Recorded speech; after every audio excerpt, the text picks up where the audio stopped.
Welcome in New York. We are a few minutes removed from the Montreal game. Obviously, a lot to talk about there, and a lot to talk about Orlando as well, where a number of things happen that just have to be talked about in this episode. I think the first big one is that we are probably without Malachi for the rest of the season. Um, he, since the preseason, has long been a player I think that everybody's been excited for, and to see what happened there was just devastating. I think for us as fans, and especially for Malachi himself. So, just I think all thoughts in general are with him. That I think is going to be a storyline to keep in mind, especially considering some of the other people that we have at left wing position that may or may not be getting looks in relation to this injury. Yeah, it sucks because of how early it happened in the game too.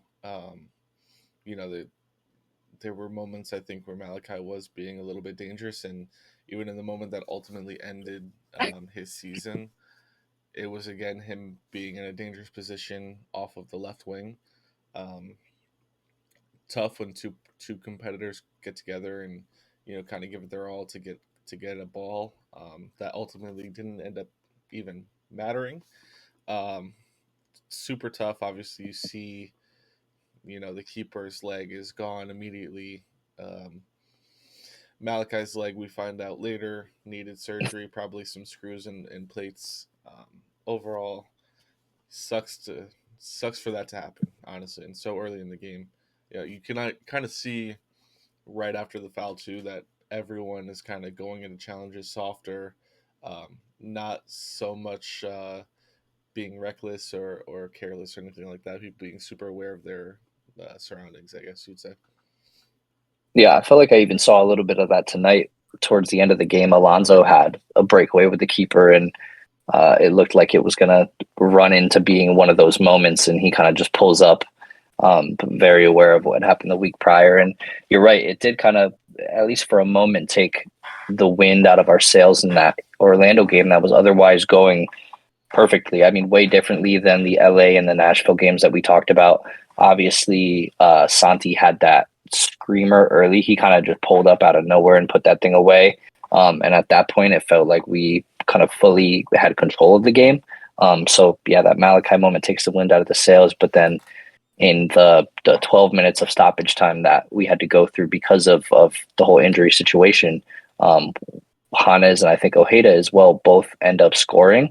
Uh, and at that point, I mean, it was just like vibes were kind of restored. Obviously, we're in the Bronx, so there's no issue with uh, maintaining and creating vibes there. Um, but it gets a little sketchy in the second half of the game, I'd say. I mean, Orlando was kind of playing uncharacteristically to how they were this season so far, and they steal a couple at the end that make it way more interesting than I think any of us felt comfortable having it be. Yeah, definitely. And when we look at where we were last episode and kind of the vibes that we had, coming here and talking about the team, there was hope about this run of games that we're about to be on. Kind of looking at it and saying that we could realistically come out of here undefeated. And this team, going and scoring 4 goals against Orlando with the circumstances that happened, coming out tonight scoring two. It was good tonight not to jump too far ahead just to get Matt a clean sheet, just because I think you see the goal go in after, in the Orlando game, and the final whistle blows and Matt's pissed off, like completely not happy with the performance just because he doesn't have that zero in the score column, which is the exact type of you know attitude that you want a key player to have. But we get him the clean sheet tonight. I mean, you look at the matches ahead, and I don't know in this form right now who's stopping New York. Yeah, and I think for those people that may just be looking at the box scores and whether or not it's potentially all-star voters that are the guys that could be just be looking at the box scores, it really does a disservice, I think, to Freese and to Tiago too, who did end up making it in the All-Star game. I truly don't know how you end up picking him, and somebody like Freese doesn't make his way in as well. But I think tonight's clean sheet against Montreal was our first in 6 games. Our 5 prior games we had a clean sheet, and he obviously for the last 6 months has been standing on his head. So it is important to make sure that we're getting him kind of the stats that he rightfully deserves in that way with the clean sheets and having a defense and other field players that are giving him what he deserves, I think, as a keeper in the way that he needs the clean sheets. Because if that's what it takes outside of just being a household name to make the All-Star roster, then that could be the only thing that I could think of that would keep Freese off this roster. Because I mean, in my opinion, the best keeper in the league. I don't know how like a Lloris gets in there. Um, I guess he was coach's pick, I think, which is a whole conversation in itself. But in general, it appears to be kind of the same old popularity contest that we're used to with the All Star game, and it sucks to see Freese not get his flowers. And I just think in general, he isn't really getting them kind of on a national or maybe like a league wide level for kind of the performances and just the stat lines that he's been putting in this season. Yeah, and one important thing that stood out, that separates us from last season. Obviously, we had issues last season kind of pinpointing who the number one keeper is. Uh, and with that, we conceded more goals, I feel, last season than we have so far this year. Um, but also on the other end of the field, I could have heard this incorrectly. I thought I heard the announcer say that last season we finished with 35 goals. Is that correct? It has to be around there. I'm pretty sure. Well, because we're at 32 at this point. I was gonna say I know when Santi.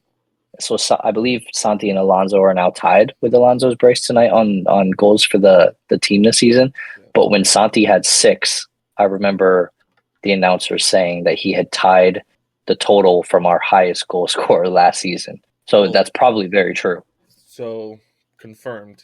Last season we scored 35 goals. At this point, we still have many games in hand, and we're at 32. Um, Yeah. that just shows the development of the team. And when you're looking at, and New York City as a whole, this club as a whole, and most importantly, the biggest job, which is Nick Cushing's head coaching job, you look at that year over year improvement. It's hard to argue that this team hasn't improved from obviously last season. You know, having a positive goal differential of 7, whereas last season we finished -4 or something. I want to say. Yeah, I mean it's night and day difference in this, and the players that are doing it too. Um, a lot, there needs to be a whole segment about Alonso in this episode, and I know after the Orlando game, Cushing goes on his press tour of Baki scoring that 94th minute goal and saying, we don't know who the 9 is yet, and we're not prepared to name anybody. And we obviously even talked about it last episode before Baki had scored, that Alonso, far and away with the goals per minute or just the production that he's provided for the amount of time that he's been on the field, uh, adding in tonight's performance, he is like he's a different kind of player when he has the ball at his feet and he's like shooting on net. Like it's going to find its way into the back of the goal. It's like the kind of blind confidence that we had back with Tati when we're like, Tati's running at the goal. There's like a good chance, and we feel comfortable that it's going to end up in the back of the net. It's not like constantly getting blue ball. Shout out to their pod, but like where we keep getting in these positions where like the ball should be getting in the net and it doesn't happen. And that was something that we saw a billion times last season. So now to have somebody that's clinical, that's automatic, um, from where he was just on that little chip that Hannes gave to him, never would have thought he would have first timed it off the volley and put it in the back of the net. But that's what he does. I mean, what do you have? He probably had 2 shots and 2 goals. It's like it's ridiculous, kind of what he's doing. Yeah, and I think his performances go beyond the finishing too, because you see the way that he makes runs. It looks like a proper 9. Um, you can get that from Munsef at times, but the finishing is so many levels ahead of where Munsef is. And obviously Munsef in Orlando gets his goal.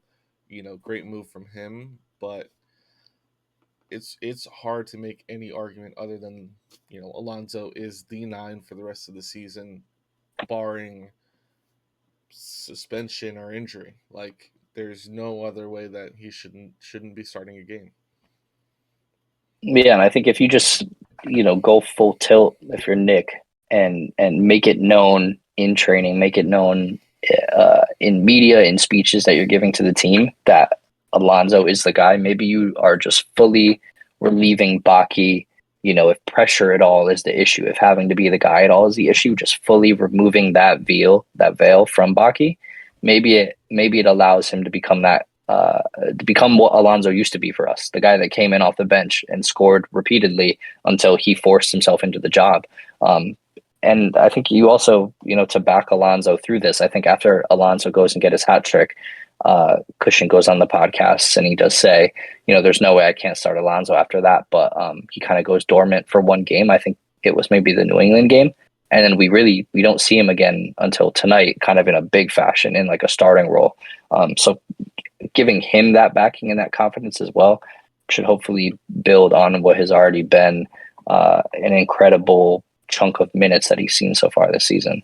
Yeah, and I think speaking of building on confidence, you have Hannes Wolf coming in with 2 assists, um, Tavon Gray coming off of the assist in Orlando. These are Two. players that, yeah, right.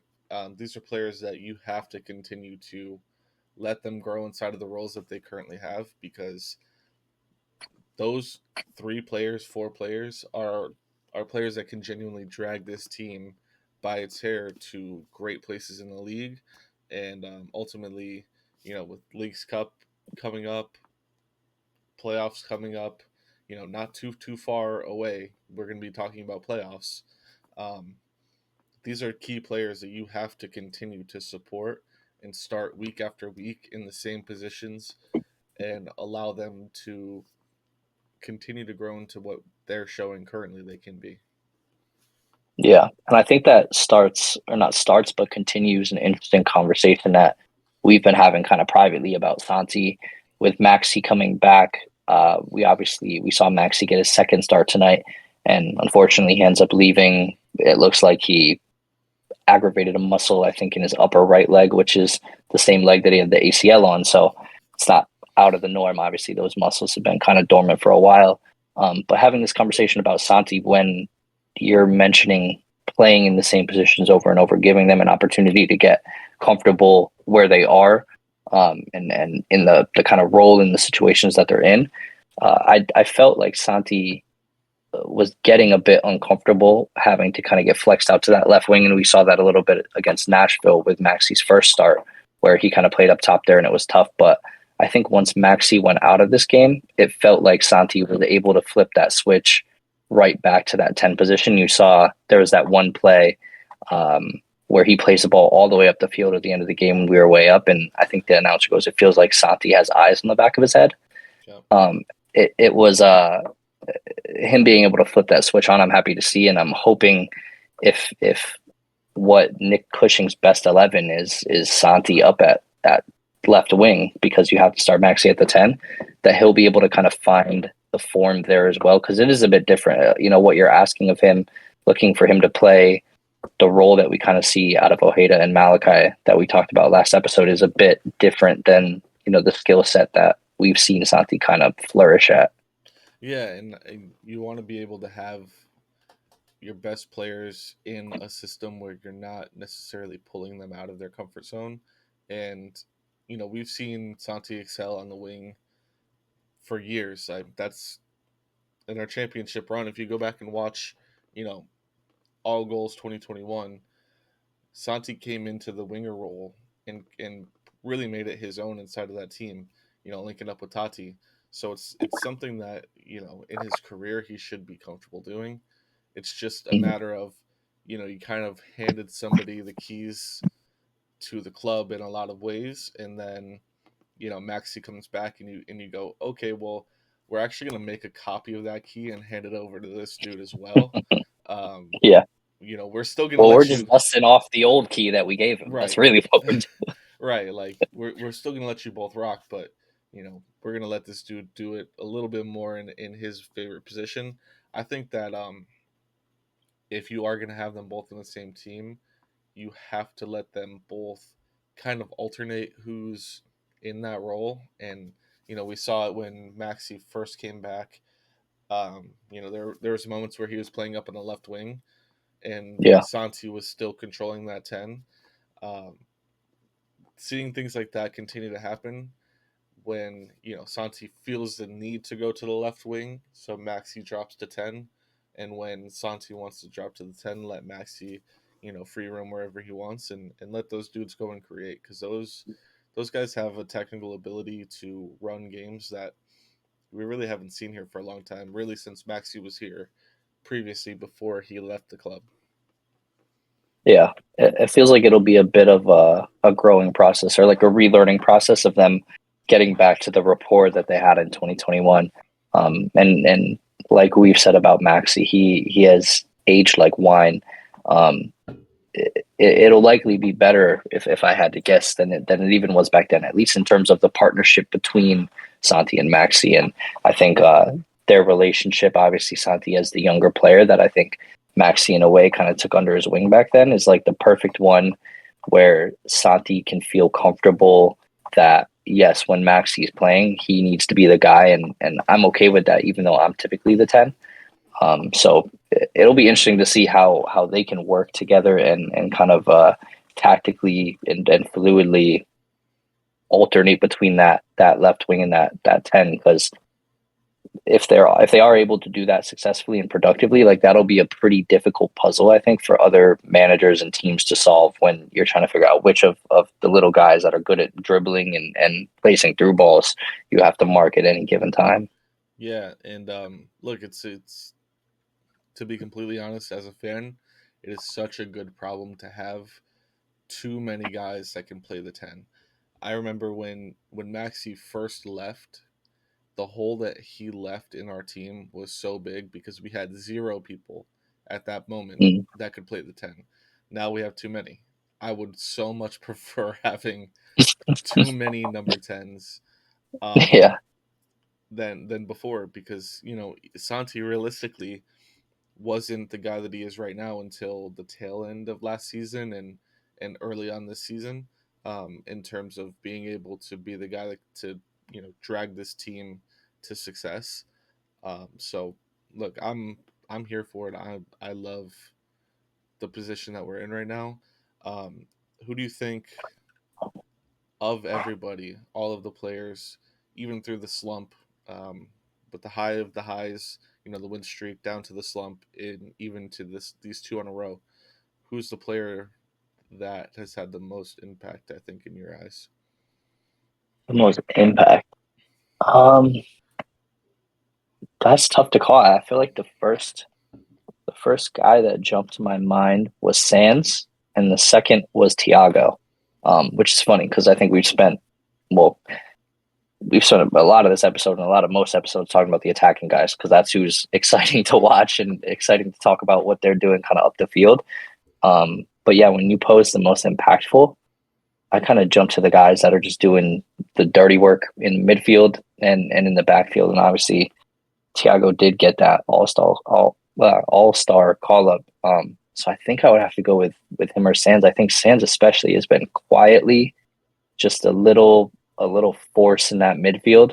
Kind of always putting a body or a knee on somebody, just letting making sure the other team is aware that like he is present and the midfield is present, and like you're not just going to be able to force your way up the field through the middle. Like you're going to have to do something creative to get by us. And his partnership, whether it's been with Keaton or Perea, like he hasn't faltered often at all. Like there's maybe been one episode, one game where we've gone on here and we've been like, this has been an out of character stinker for Sands, but that's pretty much it.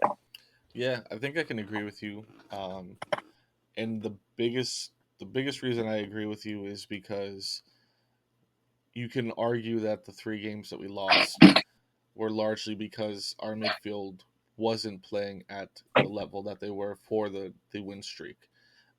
Mhm. We weren't as solid in midfield, and it showed, and we were ultimately beaten because of that. So when you look back at the impact, that I think their impact is more silent, obviously, because they're not doing the flashy scoring goals. They're not you know defending for their lives like maybe Thiago Burke, Matt Freese.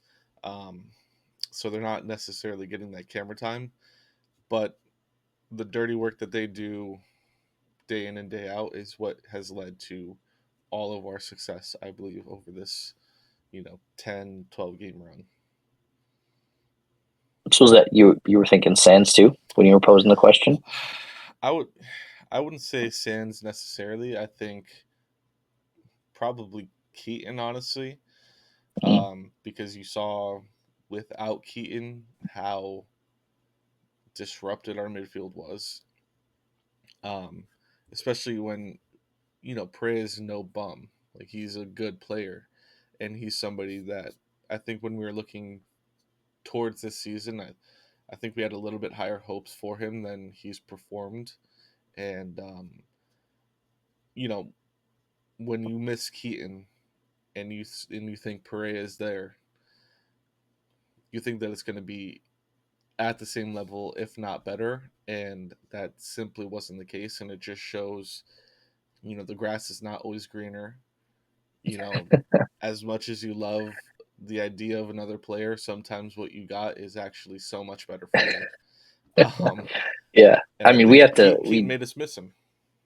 yeah, we certainly have to take a knock. I think along with a lot of other media or Twitter commenters have to take a knock. Perea certainly during the off season was like the shiny new toy. I like vividly remember during Blue Christmas people posing the question, if you could only pick two and you had Sands, Keaton, and Perea, which two are you keeping and who are you getting rid of? And uh, I know for sure I'm on camera saying Sands, and I know for sure I'm not the only one that chose Sands or Key. I think Perea fit into everybody's three, and it was either Sands or Keane getting dropped. And I think you're right. Like you forget kind of the things that they do when they're not there, or when they're there, you kind of forget what they're doing. But when they're not Yeah. there, it becomes very apparent why they have been kind of mainstays in our lineup for how many years has it been now, aside from Sam's little Scottish vacation that he went on, like 4 or 5 years now that they have been this partnership in the midfield, just quietly dominating it at times, very loudly dominating it, especially Keegan with what he brings to the attack. But yeah, it's noticeable when it's not turned on from them too. Well, look, the most potent things in this world are copium and hopium. Yeah, Those two those two little gases kind of control the world. And so the hopium that Perea was going to be the guy that takes this team, from the depths that we were at with not making the playoffs. We're looking at Christmas time completely, watching everyone else have fun. hold out, It's freezing out. For us, it's sun setting at 5 o'clock or earlier. I just don't even remember at this point. so we were absolutely driven by the hope that Perea was going to be this guy. And not that he's been bad. I don't want to say that he's been bad. I just don't. We built him up to be a top level guy, and you know, maybe he can be that, but he's not better than Keaton currently. I think that's fair to say. Yeah, and it's worth calling out too that what is it saying, like, is it diamond sharpen diamond or steel sharpen steel, whatever it is. Like when you have Perea as a depth piece and he is as capable as he is, I really think I was thinking tonight, like depth is what wins teams championships. Yep. Uh More so than anything else. Like probably health and depth are like the two intangibles that you absolutely need to win a championship. Um and I mean, Perea is definitely a piece, and he'll come in and he'll do his job. Uh, at times up to par with Keaton, at times better, especially and potentially even Sands when we're talking about on the attack or the defense. So the depth that we have with him, you think of the depth with Maxi going out, being able to slot Santi into that 10 spot. we absolutely have a roster that's I think interesting at the moment and worth keeping an eye on as we head into the playoffs. And not trying to get too far ahead of ourselves. I think we've talked a lot about the roller coaster that this season has been of 8 unbeaten and then crash 2 losses and then 2 wins. Right. So we'll see where it takes us. But I think the playoffs will be interesting at this point. I mean, I guess who am I sitting here and booking the ticket? But maybe the Leagues Cup, I should say, will be interesting. Kind of give us the one and done games and the games that mean something to see how some of these guys that have not really been with us playing in high pressure situations see what they're about when like the lights are the brightest. Yeah, and you don't want to book the ticket too early, but on the flip side of that, we're sitting 11 points above the line. That's positive going into the final third of the season. It's And the gonna be season's flown by. it does not feel It like we should be talking it has to be about said. that I think anymore. after the Leagues Cup, we have either I don't know if these 2 home games counted, but I think after Leagues Cup we have 5 home games left, which to me, when I heard like a week ago, almost blew my mind. It did blow my mind. It seems insane that that's true. Like, how can we only have 5 home games left this season? Yeah, and I mean we have 14 games left. When you put that into perspective, that's not a lot of games. Obviously Leagues Cup is going to extend that into September, October time, Mm. but not a whole lot of time, not a whole lot of games. So everything at this point matters. We got Saturday. We're up against Austin, NYCFC Yeah, 3, as you call them. right. Uh, As they are. with the confidence from these 2 wins, what do you see Saturday? It's going to be a tough one. I mean, I feel like Austin in general um, are a solid team. I know they obviously have a handful of our ex players that have been playing well, and they have Driussi, who is I don't know if that's around Drussi. I don't know what to call him, but um, Drissy.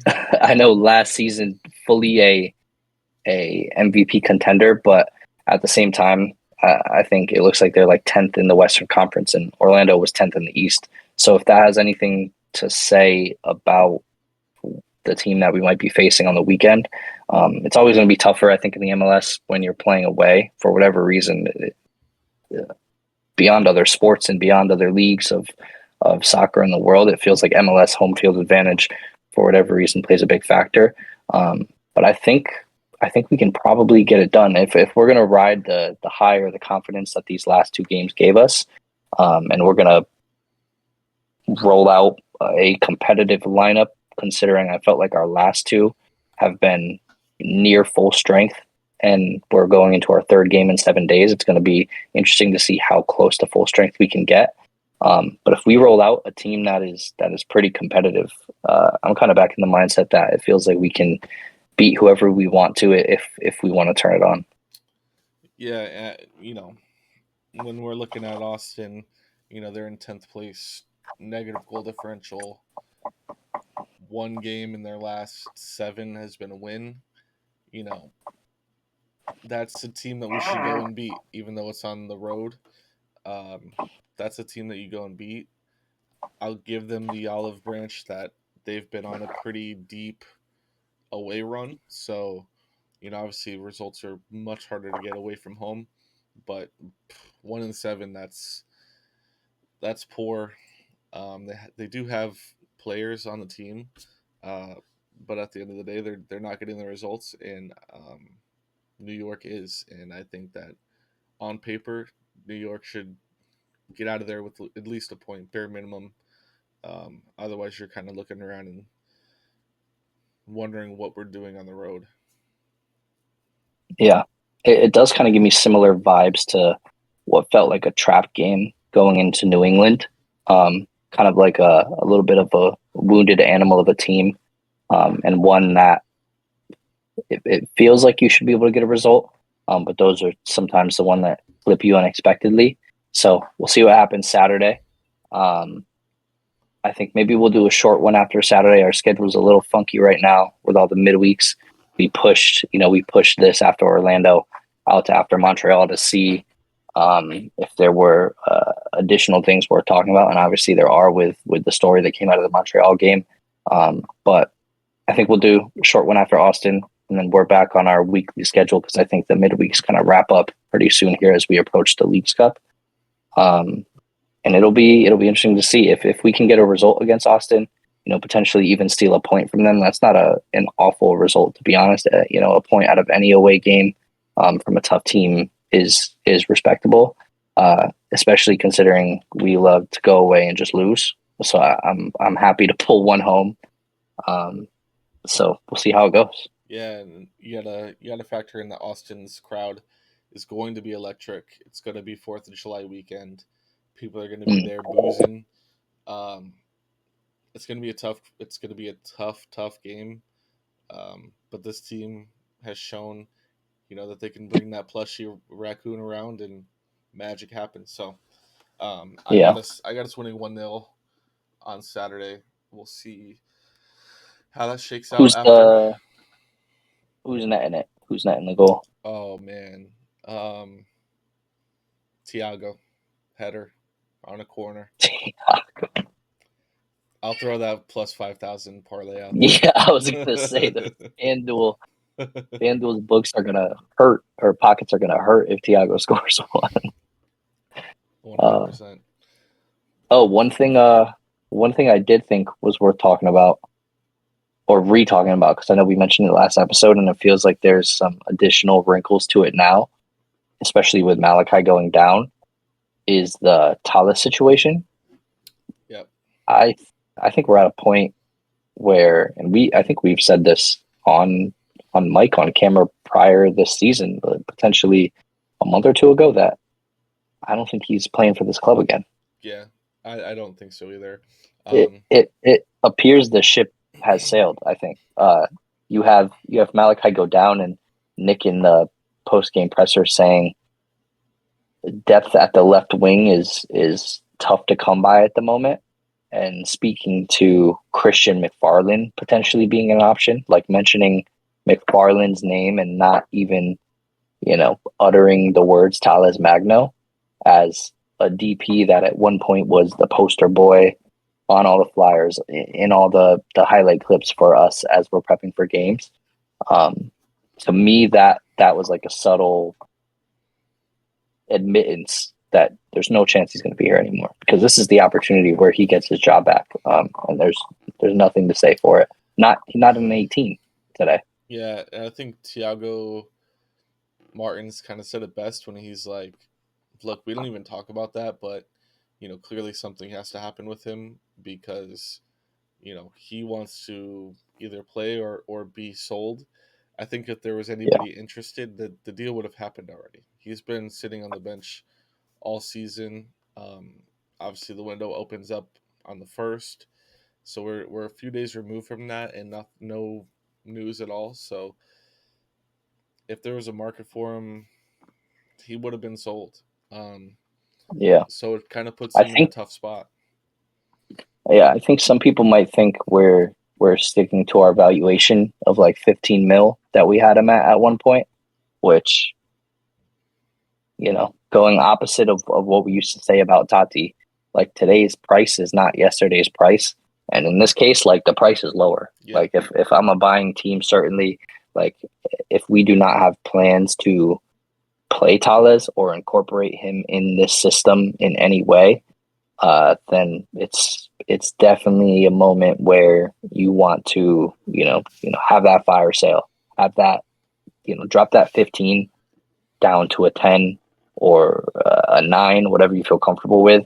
So I think otherwise having him on the roster, is obviously just a little bit unfair to him, yep, and kind of unfair to the club as a whole if you have a guy in the locker room that is feeling like he's not getting the opportunity to play and not getting the opportunity to leave because you're being kind of greedy about money. I would hate for that to become any kind of locker room issue. Not saying there is one now, but you can see how it could develop into one if if he stays with us through the end of the season and he doesn't play and he doesn't get to leave. I would hate to be Tales and have to go through that. Yeah, I think. Well, for me, there's when I'm looking at it, if I'm playing pretend GM or pretend Cushing, there's three other situations that I would deploy before I even consider Tales, and it's because of the simple fact that like I said last week, I don't think he fits into this team at all.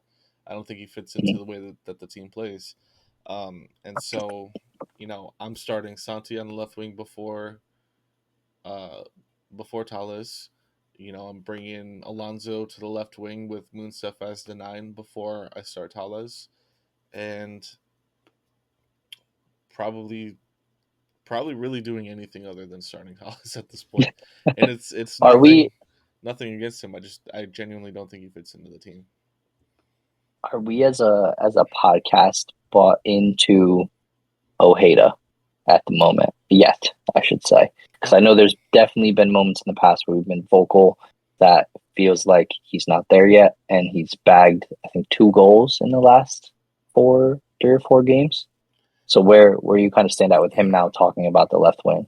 I think he does fine. I have no complaints about Ojeda at all. I think he does the exact job that Nick wants him to, and that's why you see him there so often.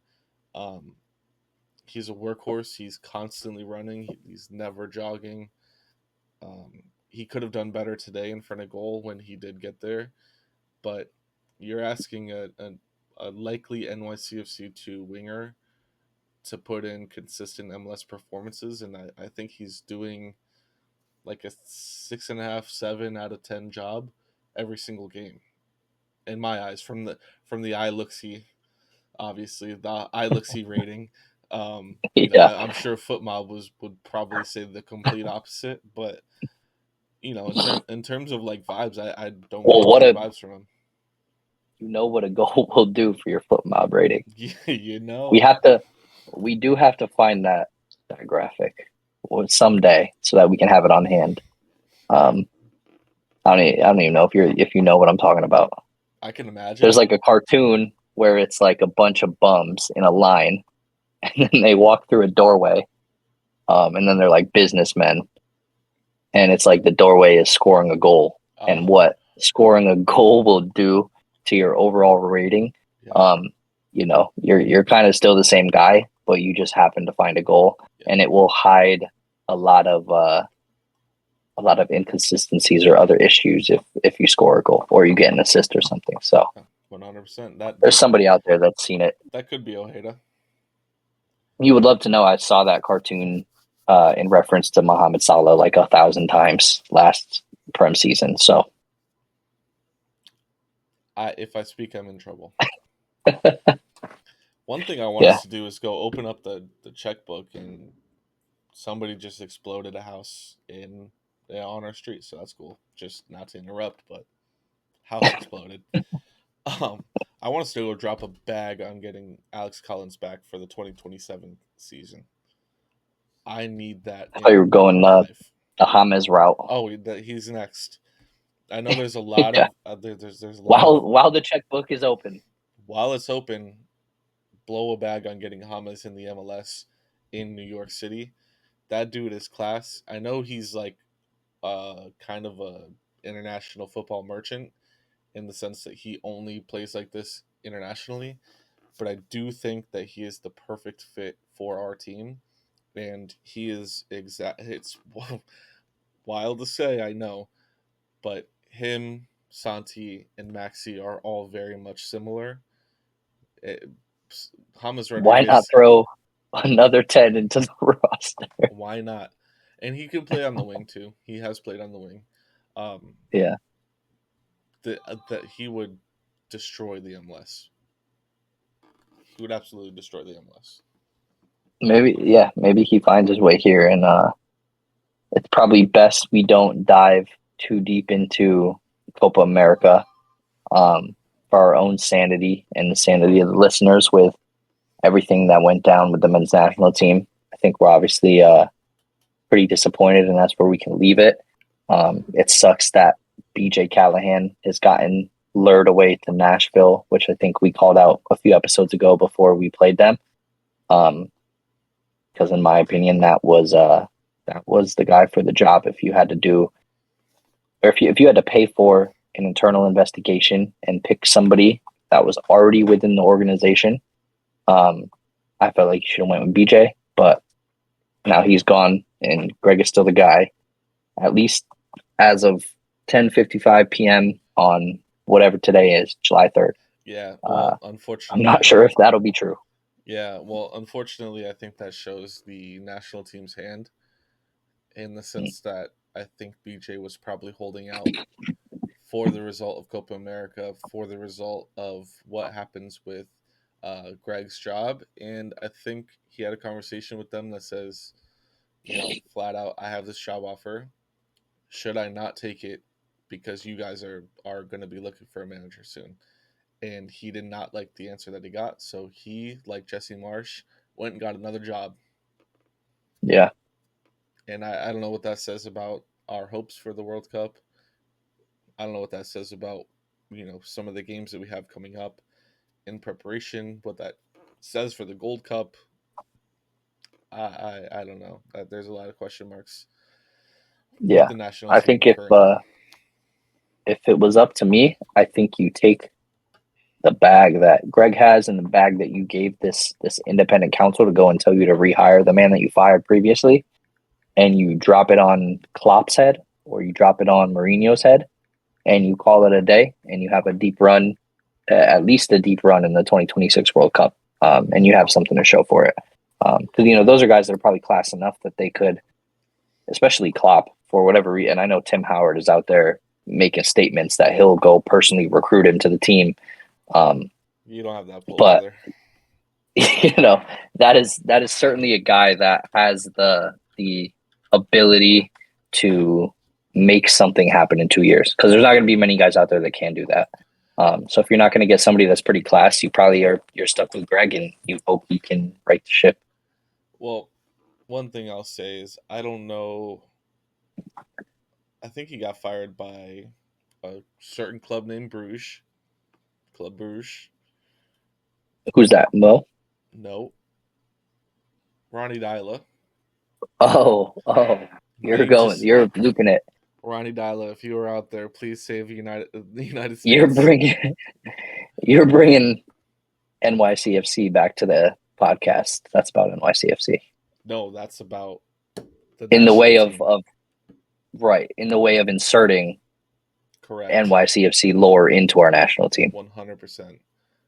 I think this Norwegian center back turned manager needs to come be New York, not New York City. Jesus. Whoa. Oh my God.